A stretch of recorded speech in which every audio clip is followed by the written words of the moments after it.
다음은 나나님의 질문입니다. 아이가 감각 추구에 대한, 아이가 감각 추구가 굉장히 다양하다, 이런 말씀을 해주셨는데, 그 중에서 요즘에 다양한 장소에서 자위행위를 좀 심하게 한다라고 말씀을 주셨어요. 이런 상황이 발생하면 주의 환기만으로는 좀 어려움이 있다. 그래서 좀 다른 방법이 없는지 질문을 주셨거든요. 어떻게 생각하시는지 궁금합니다. 네. 이 자위행위라는 거는 되게 본능적이고 좀 자연스러운 행동이긴 한데, 일단 이 자위행위라는 말 자체가 조금 거부감이 있죠. 그리고 우리가 이런 공공 퍼블릭에서 말하기가 조금 어려운 상황들도 있어요. 그래서 미국에서는 어떻게 표현하냐면, 이런 건 이제 좀 사담입니다만, 우리가 쉬하는 거를 넘버 원이라고 합니다. 자주 하는 거. 자주 하는 거 넘버 원이에요. 1번. 그 다음에 넘버 2가 바로 대변입니다. 똥. 이제 이걸 넘버 2라고 표현해요. 학교에서는 그래서 항상 미국에서는 넘버 1이야, 넘버 2야. 이렇게 학생이 실수를 하더라도 넘버 1이야, 2야라고 이제 확인을 해요. 아이들 앞에서 소변, 대변이라는 얘기를 안 하는 거예요. 그 다음에 이제 자유행위를 우리가 넘버 3라고 합니다. 3번.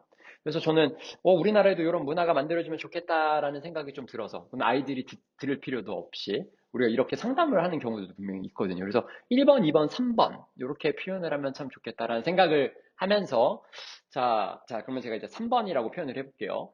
이 3번은요, 진짜 어렸을 때부터 본능적으로 나타나는 것들이에요. 우리가 소위 프로이드를 보면 모든 것들이 다 성으로 연결돼서 아이들이 이제 자라게 되는데, 그만큼 인간은 어쨌든 본능적으로 움직일 수밖에 없는 동물인 거죠. 우리가 그걸 이제 절제력을 배우고 참을성을 배우는데, 이 절제력과 참을성은 어떻게 생기는 거냐면, 이것도 제가 항상 강조하는 joint attention, 공동주의가 향상되었을 때 이런 것들이 생기는 거예요. 왜냐하면 공동주의라는 게 이제 남들에 대한 관심이고 남하고 이런 이제 주의 집중을 공유하는 것들인데, 이게 넘버 3는, 그러니까 3번 같은 경우에는 내가 혼자 하면은 상관이 없는데 남이 보는 앞에서 그걸 한다는 건 남에 대한 관심이 전혀 없다는 거예요.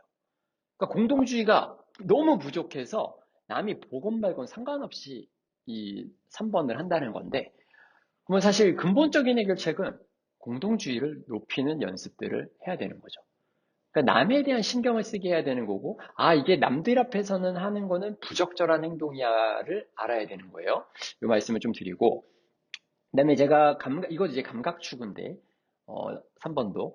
근데 이제 감각 추구 행동을 우리가 어느 정도 일정 시간을 아이들한테 보장을 해줘야 돼요. 제가 항상 강조하죠. 이 감각 추구라는 거는 아이가 정말 아무것도 뭐가 할 게 없을 때, 또는 내가 스트레스 받고 불안도가 높아질 때 감각 추구를 한다고 했어요. 그러면 이 3번도 지금 그런 감각 추구의 일환이기는 한데, 제가 여러 감각 추구, 그러니까 일정 감각 추구 시간을 채워야 되는 건데, 어른도 마찬가지. 그러면서 우리가 스트레스도 풀고 심심할 때 이렇게 시간을 이제 우리가 보낼 수 있는 것들을 확보하는 건데, 제가 유일하게 반대하는 것 두 가지가 바로 이 3번입니다. 그 다음에 영상을 오래 보는 거예요. 이 두 개는 왜 제가 계속 얘기를 드리냐면, 전 영상 보는 걸 반대하진 않아요. 다만 시간을 우리가 컨트롤해야 된다라고 얘기해요. 길게 봤자 10분, 15분. 뭐 이제 클수록 당연히 길게 볼 수 있죠. 근데 하루 한 편. 뭐 이런 시간에 대한 건데, 왜냐면 영상하고요, 이 3번은요, 중독성이 너무 심해요.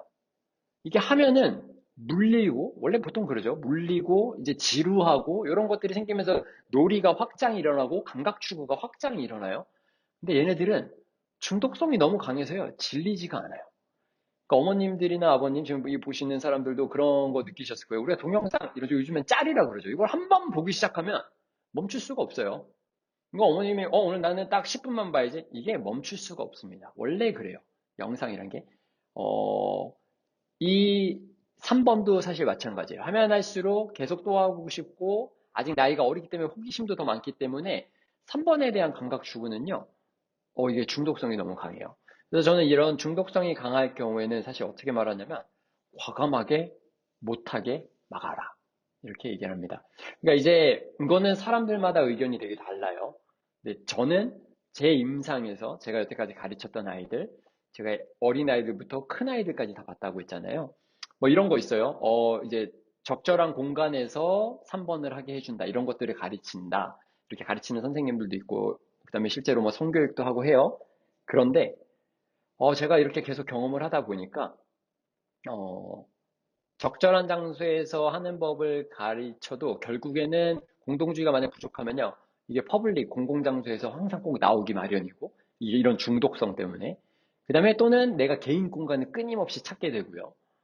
그래서 이게 줄지 않고 계속 늘어나는 현상이 되는 거죠. 그래서 이게 더 갈급해지고, 잠깐의 시간은 얘가 더 하고 싶게 만드는 거예요. 이게 사실 제가 그랬죠. 동기 설정에 해당되는 거예요. 그래서 허용을 해줬다는 것 자체가 이 아이가 이 행동을 하고 싶은 동기가 계속 설정이 되는 거예요. 조금밖에 못했어? 더 만져야 돼? 더 해야 돼? 이 3번에 대한 욕구가 굉장히 커지는 거예요. 그래서 그 3번에 대한 것 때문에 문제 행동 중재가 생각보다 특수학교나 이런 곳에서는 많이 터졌죠. 그러니까 이게 미국에서는 정말 많이 터졌어요. 그래서 저는 제가 가르치고 제가 이제 교감이 되고 제가 가르치는 아이들도 3번 같은 경우에는 제가 좀 극단적으로 막았습니다. 특히나 어렸을 때 이제 어느 정도 사춘기가 되면 우리가 거기선 이제 선택을 해야 되는 건데 어렸을 때는요. 우리가 할 수 있는 게 그거를 대체시켜 줄 만한 감각추구 행동들이 진짜 무수히 많아요. 그래서 좀 극단적으로 못하게 좀 막았고 이 연습을 하려면 사실 이것도 좀 비슷하게 집에서 좀 연습을 좀 해야 돼요. 이게 퍼블릭에 나가서 막는 게 굉장히 어려워질 수 있고 또는 아이가 갑자기 이걸 막는 것 때문에 즐거워서 또 그런 행동이 나올 수도 있는 거예요. 그렇죠? 그래서 저는 이런 문제 행동이 나올 수 있는 세팅을 최소화한 상태에서 집이라는 상황에서 엄마 아빠가 좀 극단적으로 막을 필요가 있겠다. 이게 어, 저는 뭐 그렇게 길게 보지는 않습니다. 그래서 우리가 극단적으로 막는다 그러면 제가 항상 그러죠. 속어라는 거는 길어야 2주다라는 말씀을 드리는데 만약 학교를 다니는 친구다 이러면 방학이나 이런 기간을 노려서 우리가 좀 긴장을 하고 아침부터 저녁까지 한번 극단적으로 막아보고 아이한테 지속적으로 재미날 수 있는 자극들을 우리가 소개시켜 줄 수 있는 거예요. 여러 가지를 몸으로 놀고 그래서 그런 식으로 전환을 하면서 하지 않아도 너가 충분히 즐거운 게 많아를 계속 경험시켜주는 게 좋다라고 생각이 됩니다. 다음은 딸기맘님의 질문입니다. 아이가 자발어가 시작되면서 스타카토식으로 한 글자씩 끊어서 말하고 좀 음률이 전혀 없게 좀 말하는 흔히 말하는 로봇 같은 말투로 아이가 말을 해서 조금 걱정이다라고 말씀을 주셨는데 이 부분도 좋아질 수 있는지 물어보셨거든요. 실제로 좋아지는 사례가 굉장히 많습니다. 근데 우리가 이제 원인부터 좀 알아야 돼요. 원인을 알아야 똑같은 실수를 안 하기 때문에 어, 그러니까 말을 배울 때요, 자연스럽게 배운 게 아니에요. 그쵸? 왜냐면 말을 자연스럽게 배우면요, 엄마, 이렇게 되는 거야. 엄마라는 말을요, 엄마로 안 배우고요, 엄마, 이렇게 배우는 거예요. 그쵸? 단어라는 게, 이게 플로우라고 하는 이게 흐름인데, 이게 한 단어를 하나의 소리처럼 내는 연습들이 되게 중요하죠. 그걸 우리가 이제 어절이라고 하는 거예요. 띄어쓰기. 그래서 이렇게 말하는 연습들을 해야 되는 건데, 아이들이 어쨌든 무발화 아이들이 이제 시작될 때 우리가 모방을 배우고 음성 모방을 하면서 모음을 배우게 되죠. 모음부터 주로 배워요. 모음이 잘 나오니까. 그러면서 이제 필요한 이제 아이가 할 수 있는 소리들을 이제 계속 조합하면서 우리가 말을 만드는데, 이때 되게 주의할 점이 진짜 끊어서 가르치지 않아야 한답니다.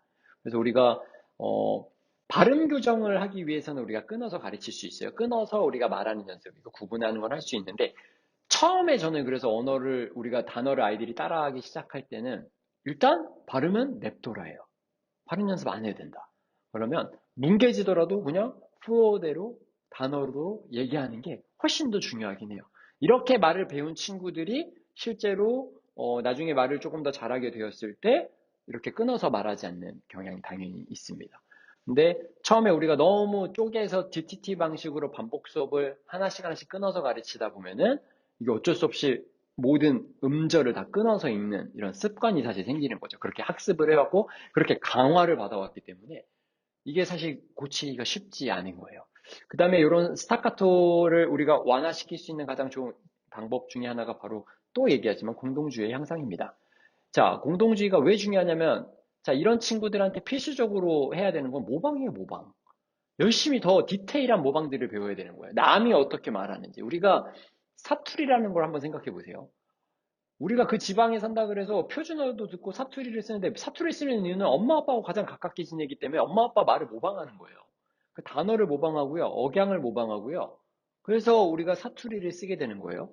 근데 이게 공동주의가 그냥 풍부해요. 일반 발달 아이들은. 근데 이렇게 공동주의가 좀 부족한 친구들은 이게 안 되는 거예요. 그런 억양을 따라하고 말투를 따라하고 볼륨을 따라하고 이게 안 되는 거죠.